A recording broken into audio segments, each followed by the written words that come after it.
Hey, what's going on, everybody? My name is Corey, better known as the C-Man, and I want to welcome you to another edition of the C-Man's Cinema Sit-Down. And as I've said many a time already today, it's not just any regular edition. It is a Margarita Monday edition. That's right, man. I was going to stop after our trailer reaction to Soul, but I was like, you know what?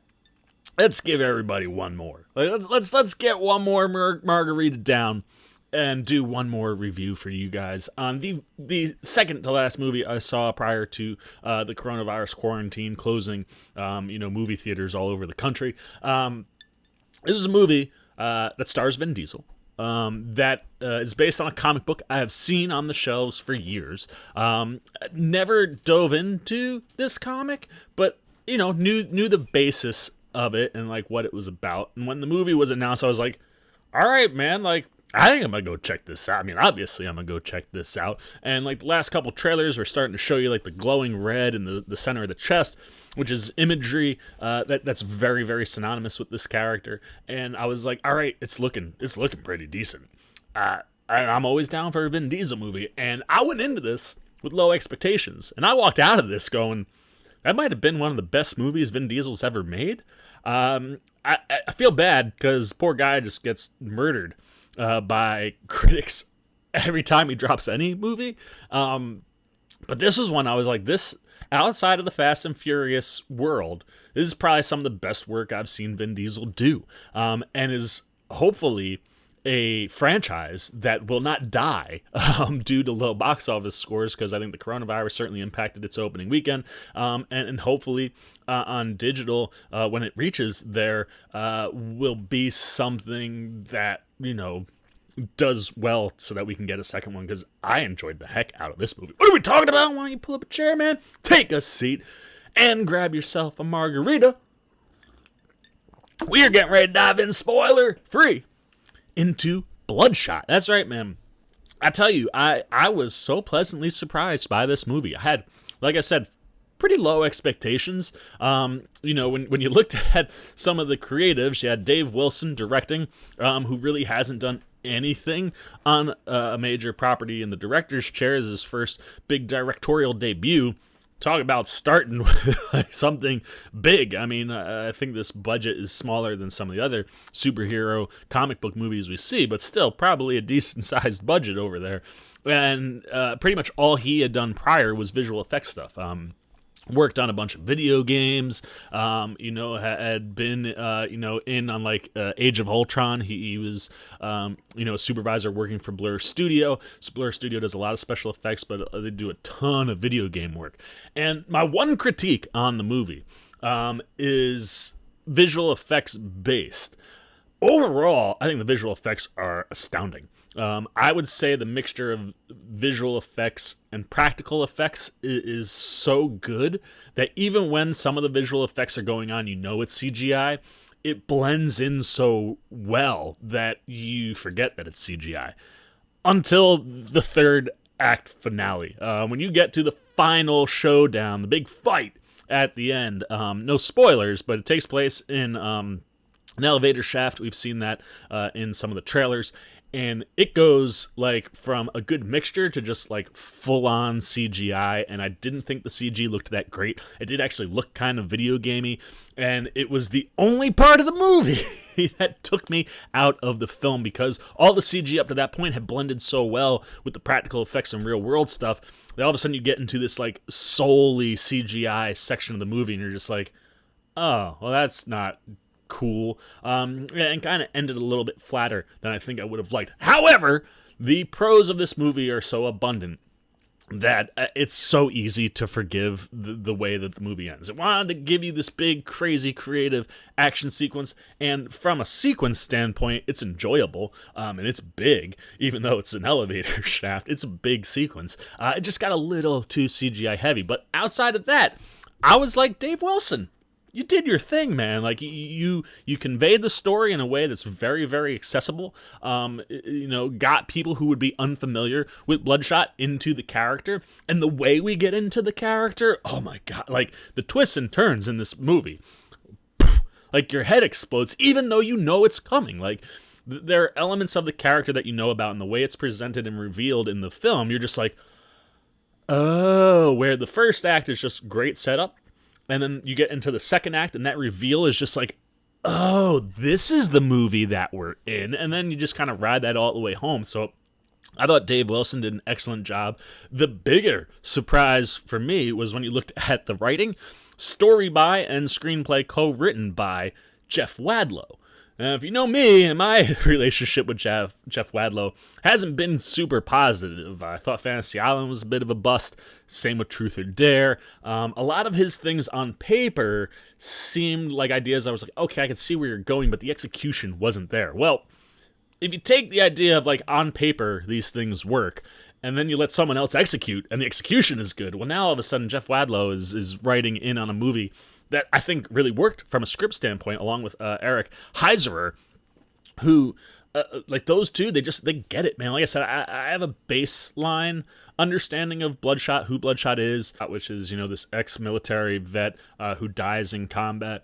His body is given over to this tech company that, launches this new tech inside of him. Basically, his bloodstream is filled with like 1 billion nanites that basically allow him to heal any, like, instantly, almost like Wolverine, but looks way, way cooler, at least in the movies. In the trailers, we see like his face get shot off and then brought back together. But essentially, his mind is wiped over and over and over again so that he can become an assassin for this company, going out and killing whoever they need to kill. And the general concept is once he figures all that out, it's his, quest to find those people and get his vengeance. Knowing that baseline, watching what they do here, I really think it is a movie that is accessible for people who don't know much about Bloodshot.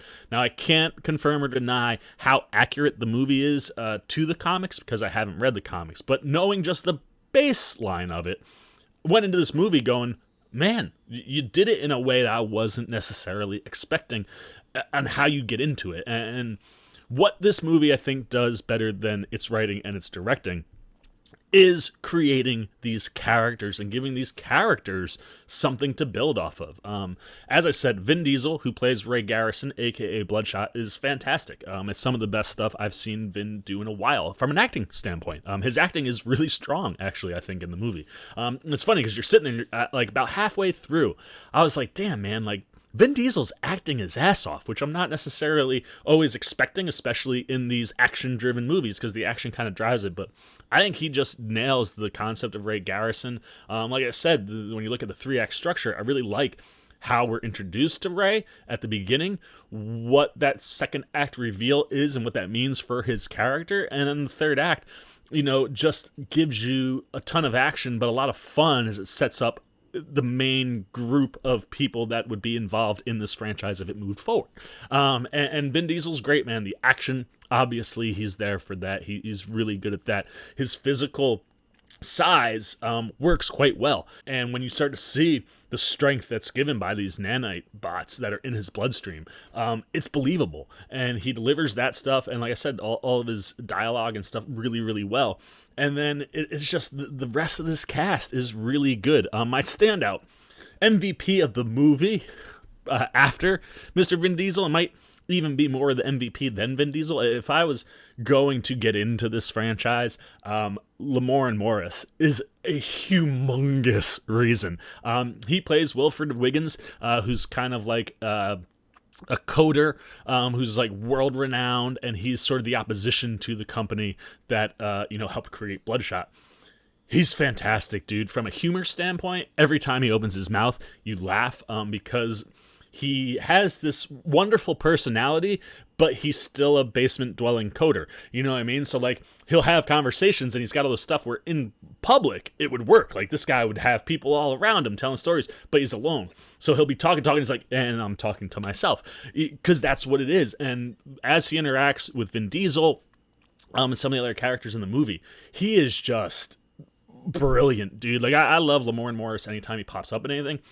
He's got like a hardcore English accent going in this movie, and the way he delivers his quips and just different things, it makes you laugh, and you enjoy literally every single second of screen time that he gets, to the point where it's like, God, I hope this franchise doesn't die, because I would love to watch him and Vin Diesel interact with each other in every single one of these movies. He's absolutely brilliant. A little margarita sip. As we shift from Lamorne Morris into my other MVP of the movie, Isa Gonzalez, who plays Katie, whose code name is KT. But she is absolutely wonderful, man. Like, I guess if I had a second, thing in this movie that I was just like, we could have done more here, is I wanted more Isa Gonzalez. I mean, we've seen her pop up in some other action movies. She was in Hobbs and Shaw. She's in Baby Driver. Where she's popped up, I've always enjoyed when Isa Gonzalez pops up. But here, like, she's just on full display where it's like, somebody from Marvel or DC or other comic book movies, call this girl up because she's bad ass, dude. Like, she's the total package, I think, if you're looking at comic book movies. Holds her action well, and like I said, one of my complaints would be I wanted more of it. Like, she gets a kick-ass action sequence in this movie, and I was just like, there's plenty of her in the film, but I was like, oh, I want more of that. Like, give me more of that, less of everything else, because it's so good. And then everything else that she is asked to do in the movie, man, like, she just pops. She shines in this. You can see where Isa Gonzalez could head as a star in a comic book movie, or just any movie for that matter. One, drop dead gorgeous. Two, like, connects on the emotional stuff. Like, her character in particular has some more emotional moments and emotional connectivity than some of our other characters, and her delivery of all that stuff is really on point. She can get the jokes and the quips when she needs to throw them in there. Some of her interactions with Lamorne Morris are fantastic. Same with her on-screen chemistry with Vin Diesel. Like, those three in general just play off each other so well, and I was just like, ugh, I want more Isa Gonzalez. Like, even though we get, like I said, a good amount of her, and a lot of it is character, work, and it's all really, really good. But aside from those three, this whole cast, like I said, is brilliant. Guy Pearce, who plays Dr. Emil Harding, the guy who's responsible for creating Bloodshot, just a great bad guy, dude. Like, you hate him, and in ways that's like you can understand elements of who his character is, but when you understand what it is that he's done, it's just one of those characters where you get both sides of it, and he plays it so well, man. And then, you've got three others. As I said, Lamorne Morris has like a kind of rival in this movie, who's played by Siddharth Dhananji.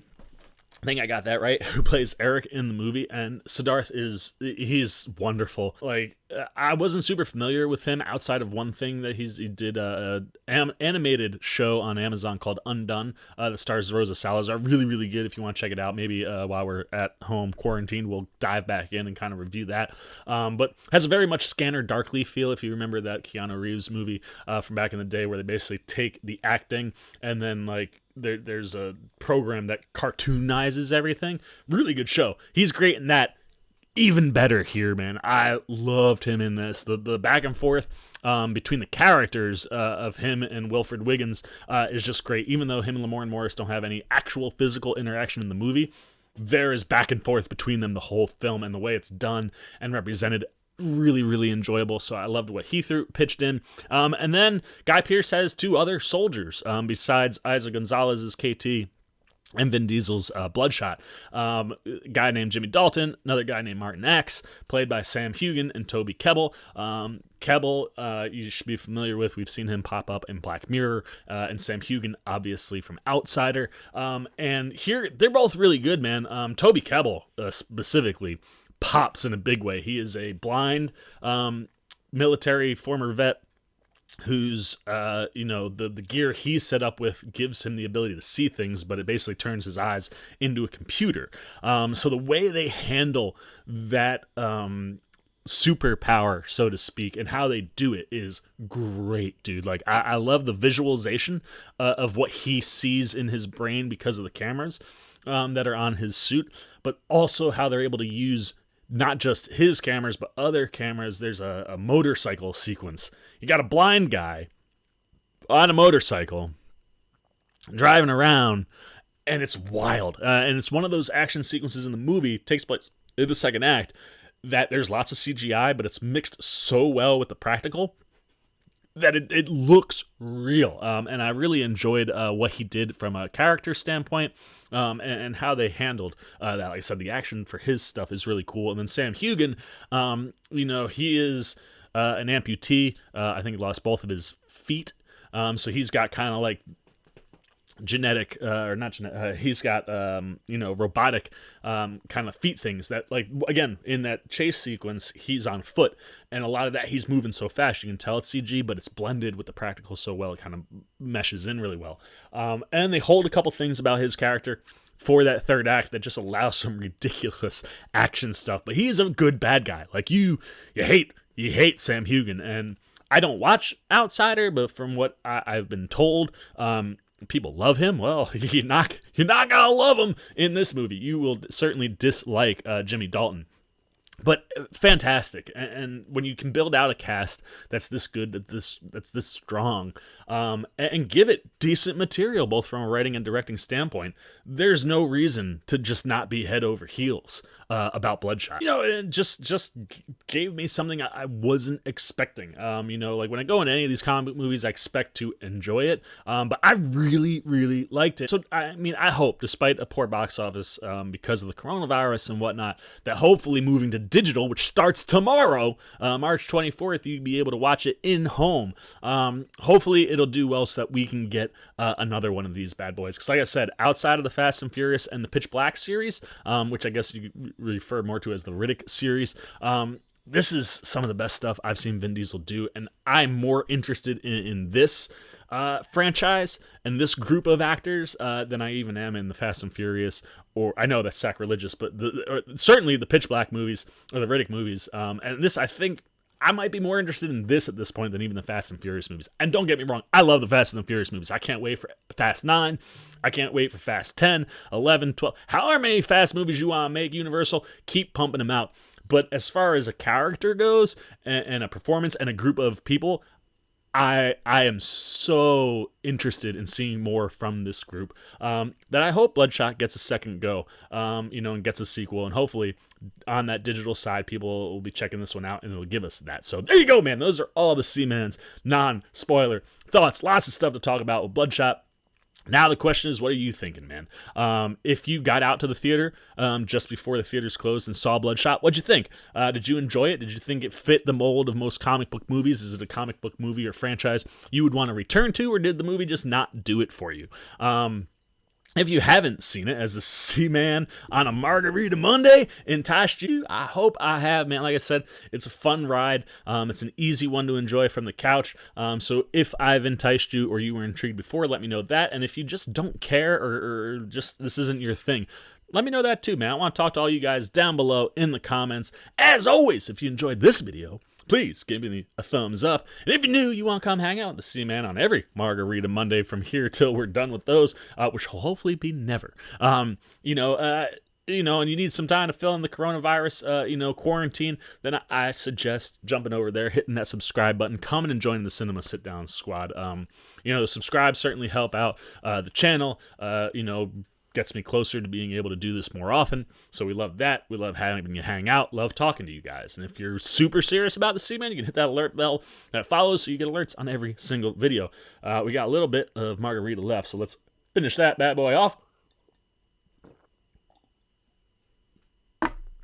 3 Margarita Monday videos in the book. Well, 5 technically. 3 margaritas in the books. It's time for the Seaman to get out of here. So for the Seaman Cinema Sit Down, I'm the Seaman. I'm signing off. Peace. Well, you guys are still here. You must be looking for some more content. Well, don't worry. Seaman's got you covered, man. You got videos like this guy and this guy. And if you haven't yet, and you want to come check out all the Seaman goodies, join the Cinema Sit Down squad, man. Hit that subscribe button. And don't forget to hit the little bell down below that, too, so you can get alerts every time I make new videos.